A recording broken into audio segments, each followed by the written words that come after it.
जय जय श्री राम, जय जय श्री राम, जय जय श्री राम। मित्रों, लव जिहाद के बारे में यहां की न्यायालय ने 2009 में इस बात को स्पष्ट किया था कि लव जिहाद केरल जैसे स्टेट को इस्लामिक स्टेट बनाने की साजिश का हिस्सा है। उस सब के बावजूद उसे चिंता नहीं है, न सुरक्षा की और न ही इसकी आड़ में केरल के खिलाफ और देश के खिलाफ की जा रही साजिश के बारे में कोई प्रभावी कार्रवाई नहीं हो पा रही है। हम सबको इसके खिलाफ जागरूक होना पड़ेगा और इसीलिए आज केरल की आवश्यकता है भारतीय जनता पार्टी। भारतीय जनता पार्टी न केवल आपको समृद्धि का बल्कि प्रत्येक नागरिक को बिना भेदभाव के सुरक्षा की गारंटी भी दे सकती है। केरल के अंदर यहां की वर्तमान सरकार कैसे जनभावनाओं के साथ खिलवाड़ कर रही है, सबरीमाला प्रकरण उसका एक उदाहरण है। एक तरफ सबरीमाला के नाम पर जनभावनाओं का कार्य यहां की सरकार करती है और दूसरी तरफ यहां पर कुछ ऐसे संगठनों को अराजकता फैलाने की छूट सरेआम दी जाती है जो यहां के मंदिरों और चर्चों पर हमला करके जनभावनाओं के साथ खिलवाड़ करते हैं। आप सब जानते हैं केरल जैसे स्टेट में अगर जब सत्ता के संरक्षण में इस प्रकार की अराजकता फैलेगी तो स्वाभाविक रूप से ऐसे तत्वों के दुस्साहस बढ़ेंगे जिन्होंने अभी हाल ही में अपनी एक रैली के माध्यम से राष्ट्रीय स्वयंसेवक संघ के बारे में किस प्रकार के पोस्टरबाजी की थी। वे पोस्टरबाजी इस बात को साबित करती है कि उनकी मंशा भारतीय जनता पार्टी, आरएसएस या फिर इस देश के लिए और केरल के प्रति किस प्रकार की है। हमें समय रहते इस प्रकार की साजिश के खिलाफ और जो साजिश का हिस्सा यहां की सरकार बन रही है, उस साजिश को समय रहते उसके खिलाफ सजग होकर के प्रत्येक केरल वासी को जागरूक करना होगा। केरल की सरकार सबरीमाला के प्रकरण में जनास्था के साथ खिलवाड़ करती है, लेकिन आपने देखा होगा उत्तर प्रदेश में जनभावना का सम्मान करते हुए अयोध्या में प्रधानमंत्री मोदी जी ने भव्य राम मंदिर के कार्य का शुभारंभ किया है। ये भव्य राम मंदिर के निर्माण का कार्य ये भारत के राष्ट्र मंदिर के निर्माण के कार्यक्रम को आगे बढ़ाने का है। ये केवल एक मंदिर नहीं बल्कि भारत की आस्था को सम्मान देने का कार्य किया गया है और भारत की इस आस्था के सम्मान के लिए केरल की ओर से जो योगदान दिया गया है और जो दिया जा रहा है, मैं इसके लिए केरल की जनता का हृदय से अभिनंदन करता हूं, आभार व्यक्त करता हूं। अर्थ के लिए सीपीएम की सरकार यहां पर तमाम ऐसे संगठनों को अराजकता फैलाने की खुली छूट दे रही है जो न केवल सुरक्षा के लिए बल्कि एकता और अखंडता के लिए भी गंभीर चुनौती प्रस्तुत कर रहे हैं। दूसरी तरफ यहां पर न केवल उन्होंने मनुष्यों को आपस में बांटा है बल्कि इस सरकार ने तो बैंकों को भी बांटने का काम किया था। हलाल नाम का एक नया बैंक खोलने की कुत्सित चेष्टा केरल के अंदर करने का प्रयास इस सरकार की विभाजनकारी मानसिकता को ही प्रदर्शित करता है। हमें विभाजन नहीं, हमें तो अपनी संस्थाओं को मजबूती के साथ आगे बढ़ाने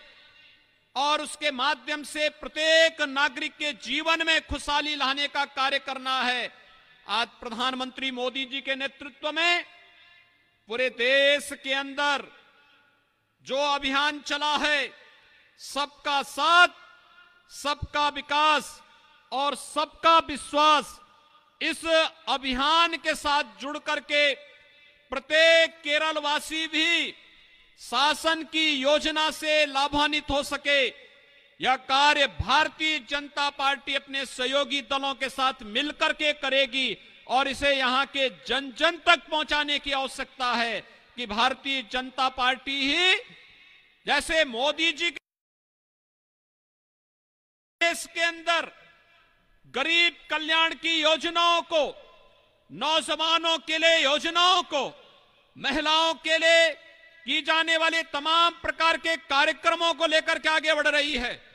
वही कार्य केरल के अंदर भी होना चाहिए और केरल के अंदर भारतीय जनता पार्टी ही इस कार्य को आगे बढ़ाएगी। इसके लिए आज आप सबका आह्वान करने के लिए मैं आपके बीच यहां पर उपस्थित हुआ हूं।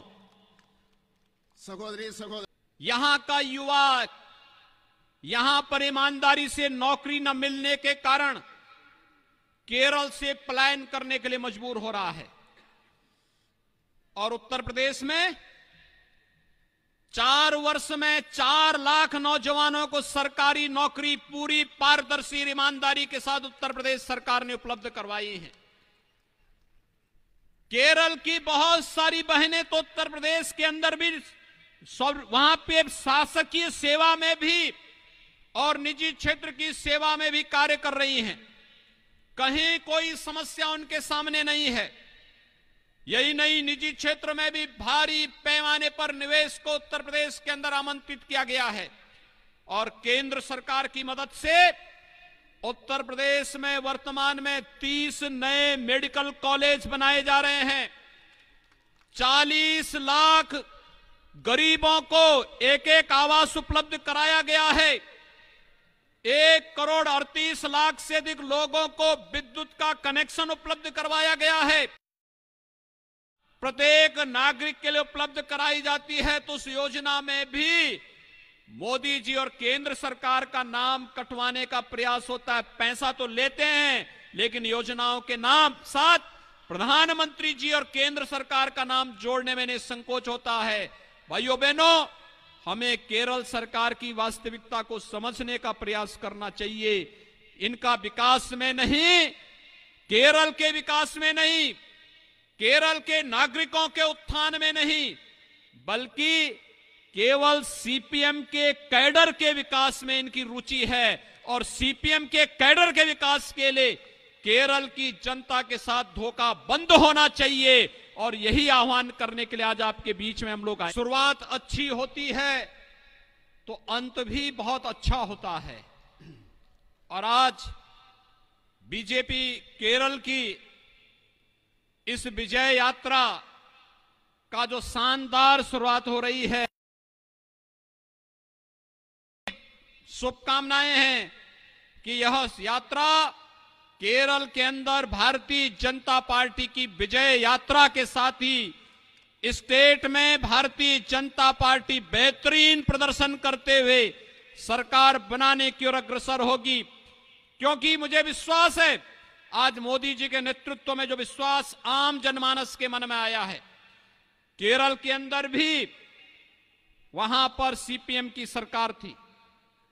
और आप जानते हैं कि त्रिपुरा के अंदर जब वहां की सरकार 35 वर्षों से चली आ रही थी, लेकिन जब उनके पास मोदी जी के नेतृत्व की भारतीय जनता पार्टी की सरकार के कार्यों की और लोक कल्याणकारी योजनाओं का लाभ पहुंचा, जब वहां पे इलेक्शन हुए 2 वर्ष पूर्व, तो त्रिपुरा में 2/3 मेजोरिटी के साथ भारतीय जनता पार्टी वहां पर सरकार बनाई है। आज नॉर्थ ईस्ट में त्रिपुरा हो, मणिपुर हो, अरुणाचल हो, असम है, इन सभी राज्यों में भारतीय जनता पार्टी की सरकारें बेहतरीन तरीके से कार्य कर रही है और भारतीय जनता पार्टी विकास के लिए तो कार्य कर ही रही है, साथ साथ अलगाववाद और आतंकवाद पूरी तरह उन क्षेत्रों से समाप्त भी हो गया है। केरल के अंदर भी भारतीय जनता पार्टी के कार्यकर्ताओं ने त्याग और बलिदान का, शौर्य और पराक्रम का जो एक नया इतिहास रचा है, इस इतिहास को अब आगे बढ़ाने की आवश्यकता है। और इसके लिए इस विजय यात्रा का शुभारंभ आप सबके लिए शुभ हो, यह अपनी पूरी शुभकामना आप सबके प्रति व्यक्त करने के लिए आज मैं विशेष रूप से इस विजय यात्रा के शुभारंभ के अवसर पर यहां पर आपके बीच में उपस्थित हुआ हूं। आप सबके लिए और इस पूरी यात्रा के लिए, विधानसभा चुनाव के लिए मेरी शुभकामनाएं, उत्तर प्रदेश की शुभकामनाएं और देश की शुभकामनाएं आप सबके प्रति है। इस विश्वास के साथ मैं अपनी वाणी को यहीं पर विराम देता हूं। धन्यवाद। जय हिंद,